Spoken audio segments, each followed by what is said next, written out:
a sponsor for all this? Because I'm really not trying to come out of pocket for all this bullshit. Oh, we're live?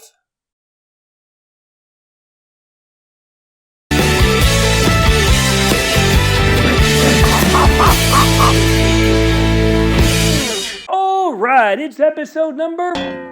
Gotcha. Episode number 3, Monkey Business with Hamid Yaz, the one and only show on the internet bringing you the latest business headlines from around the world, which, by the way, there's no script, no teleprompter, and as I said in the last episode, there's really no damn budget either. We're kind of shoestringing this bitch together and hoping it all comes together, okay? So, obviously, it's Christmas time, and right now during Christmas time, people are traveling, people are going to see their loved ones, they're going and catching the Rona from someone, bringing it back to their loved ones here, wherever they're from, and basically it's a super spreader event of the year, right? You thought Trump rallies were bad? This Christmas is actually going to be way worse, and one of the reasons for that is because people still don't listen. The powers that be are telling us, don't gather in large, and people, what do they say? Don't gather in large settings, don't gather in more than 5 or 10, but people think that, oh, it's my family, it's my cousin, it's my brother, it's whoever, it's okay. It's really not okay. It's kind of like, imagine hooking up with a girl that let's say you've worked with her, right? Oh, it's just Kelly, she works in the receiving department, like, she's clean. You don't know where Kelly's been all week long. You see her 8 hours a day, but Kelly might be on doing her thing on Tinder or Bumble or Hinge or whatever it is, just knocking people down left and right, catching bodies everywhere, and you have no clue. Bottom line is this. I know everyone's going on Christmas vacation, but it's also time of the year for the Christmas vaccination, we'll call it. Pfizer, obviously y'all know, news broke. The first round of the Pfizer coronavirus vaccine has been out there. It's going. People are getting shot up like a bunch of tecates on the east side, all bummed out behind a little quickie picky or something by Booker T. Anyways, here's what I'm getting at. Pfizer's doing its thing.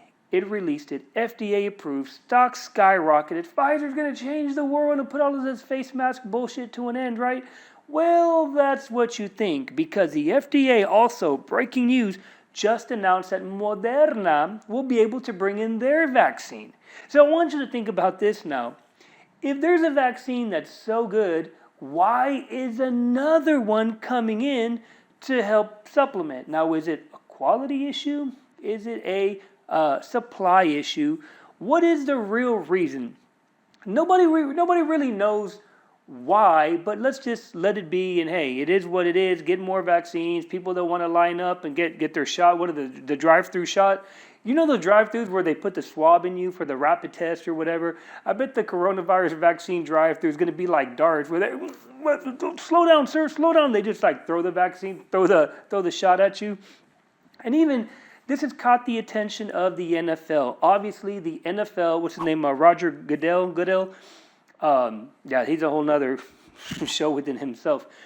But he is, and you can look this up as well, he is encouraging the players, okay, to take the vaccine. So what is he doing? He's bringing in healthcare workers, frontline folks, to influence people, nurses and such, to influence and to say, look, the vaccine is safe, it's effective, I'm taking it, why don't you take it? Number one, have you ever talked with your average NFL player? Have you ever had a conversation? These guys are not influenced by a nurse unless she's, you know what I'm saying, kind of stacked a little bit. These guys are influenced by the girls on Instagram, by the girls on OnlyFans, the girls that they're tricking with at the club, having bottle service and flying them out left and right. You need to bring an Instagram influencer in the picture to actually, who we got? We got Danny Banks. We got, what's the one from Houston? Malia Michelle, the one that Drake, was up and down with. There's so many of these girls that's who you need to encourage NFL players to actually take a shot and put it into their body. Now, some of these girls already had so much shots. Have you seen their lips looking like Daffy Duck or looking like an inflatable, a tire that you inflate and the lips just get bigger and bigger and bigger? So they'll be perfect, actually, to help encourage NFL players to put something into their body because they literally do it for a living. And another thing, there was a healthcare worker, oh man, I forget her name, I believe in New York City. She started an OnlyFans, okay? Speaking of healthcare, she started an OnlyFans, and somebody from, I believe it was the New York Post, body shamed her. Ooh. And they said, look at this healthcare worker, and he kind of tricked her into what the whole thing was about. And bottom line, news broke that she started an OnlyFans, and she was an EMT, is what she was. So she did this long post on Facebook talking about, I was half Chinese, half white, something like that. My parents couldn't make it. I went to school for this, went to school for that. And she really has an interesting story. I really admire her because she kept pushing. However, she just couldn't continue to make it. So she had to start an OnlyFans, taking donations, people paying her to see her topless or whatever it was. Now the GoFundMe, someone started a GoFundMe for her, by the way, which I believe it is at over $100,000 now. Can you imagine that? As long as you get a little clout on the internet, get some attention, somebody, probably your best friend, will start a GoFundMe for you, and then you never have to work again because you just get rich off of that. So, yeah, it's interesting how all of this ties together. And speaking of OnlyFans and the whole adult industry, PornHub, okay, two things I want to talk about PornHub. PornHub has began to take down not dozens, millions of videos from unverified users that are possibly promoting sex trafficking, rape fantasy, child pornography, obviously, which is like super kind of creepy. I don't recommend that for anybody. So they've been starting to take all of this down, okay? Now, MasterCard and Visa Card are, kind of cutting ties with them, saying we don't want to process the payments until y'all fix this. PornHub is in a bind. They're looking for, I guess, content creators. I mean, I don't know. It all flows together. PornHub, OnlyFans, and such. Really, they just kind of bounce back and forth. But if you stop and think about it, have you ever gone to PornHub and just randomly search something? And I mean use it as Google. Just type in cantaloupe. Now, I don't know what's going to pop up under cantaloupe, but seriously, if you do go to PornHub, I want you to just look up random stuff. I mean, I know some of y'all might be going for that midget trans stuff or trans black midget, whatever. And it's cool. Do what you do. What you think is best, do what you do and what really gets you off. But use it next time you go, just type in random stuff. Put like Ninja Turtle spoon or put giraffe.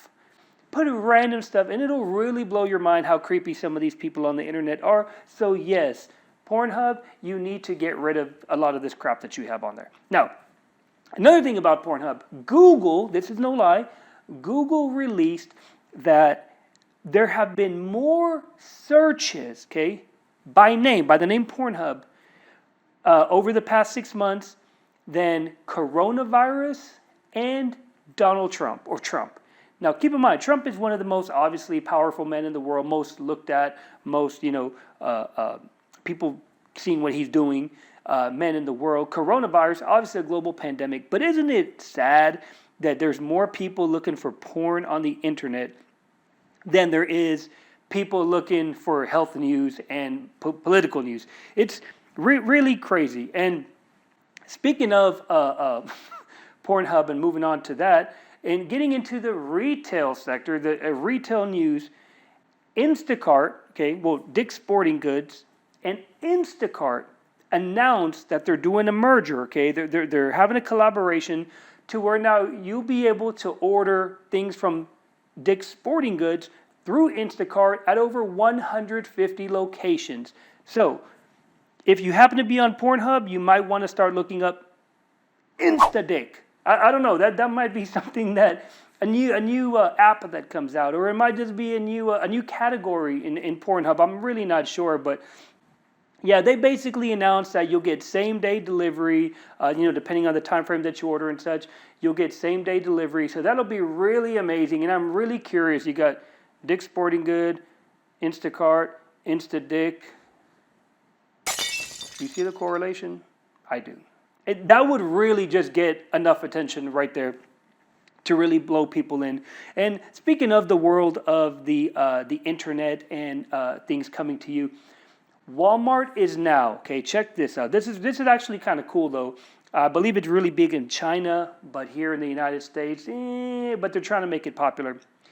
Walmart has TikTok influencers, okay, TikTok content creators live streaming and basically selling bullshit like they do on QVC. So it's basically like the QVC network, the Home Shopping Network on TikTok. Really interesting concept. I want y'all to check it out. I don't know if that means, what's this pendejo's name? ¿Cómo se llama? Jake Paul, Logan Paul, the ones that are fighting Mayweather, and one wants to fight McGregor and all this and that. Yeah, that's going to be a show within itself. But that just goes to show you how a lot of big brands are really merging, or finally, I mean, they have been already, but it's really going to go, give it 2021, it's really going to totally change the dynamic of the way that we buy things, the way that we look at things. So much is going to change in the world around us. But definitely, for those of you who aren't on TikTok, go to TikTok and just look up random bullshit also. Just like PornHub. Just type up a random word, hashtag, you'll find crazy stuff. And by the way, I'm on TikTok as well, Hamid Yaz. And I want you to look me up on Instagram. Hamid Yaz, IG, Hamid Yaz, just Google me, whatever, it don't matter. You'll find something on me and something will gravitate with you. But for the most part, that's your news. Monkey business. Merry Christmas to everybody. Enjoy your week. Don't catch the Rona. Wear a face mask. Wear whatever. Don't kiss anybody. You shouldn't, maybe you meet somebody on the internet and you do your thing, whatever. But protect yourself. Stay safe. If you believe in the vaccination, go get it. And if you don't, please go hold up a sign outside of a Walmart and protest that it's your body, your choice, and it's all cool. And by the way, what I don't understand about people is, check this out. People will snort up cocaine cut with God knows what. They will drink Monsters and C4s and all kinds of crap, all kinds of chemicals in there that they don't even know what's in there, by the way. What's another one? They will eat McRibs. Nobody to this day knows what's inside of a McRib.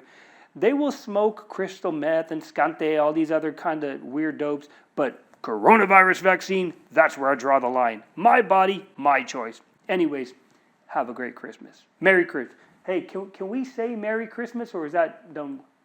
Merry Christmas.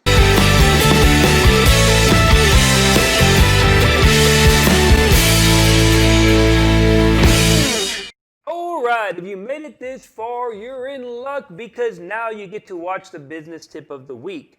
I'm going to keep this one short, but I'm going to be very thorough because it's also very important. Now, who won 2020?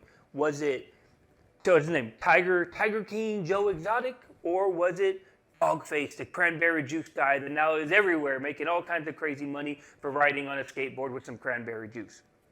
No, those two, yeah, they kind of dominated. However, in my opinion, and I'm going to tell you exactly why, and I know it's going to be controversial, but I really don't care because I put things into perspective for y'all.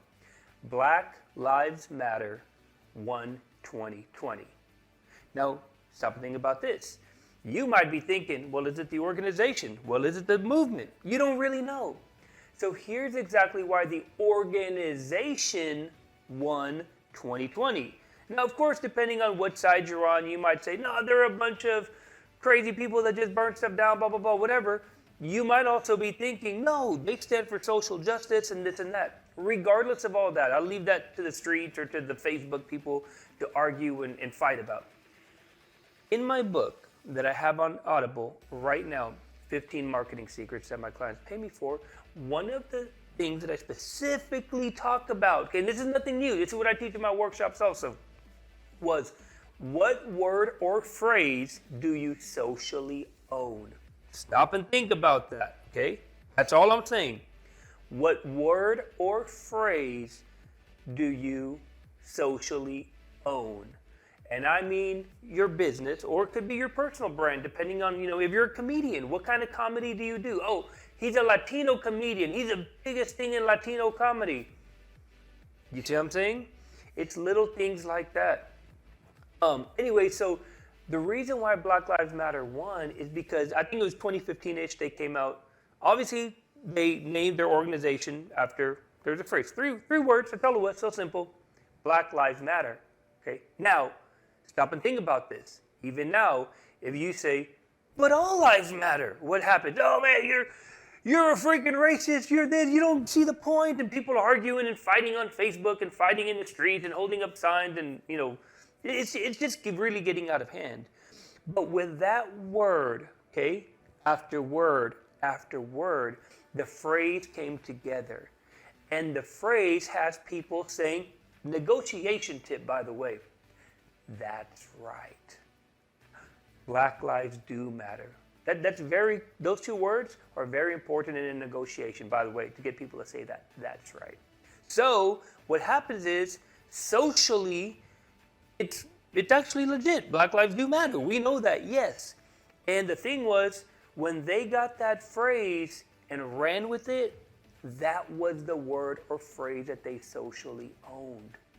Do you get what I'm saying now?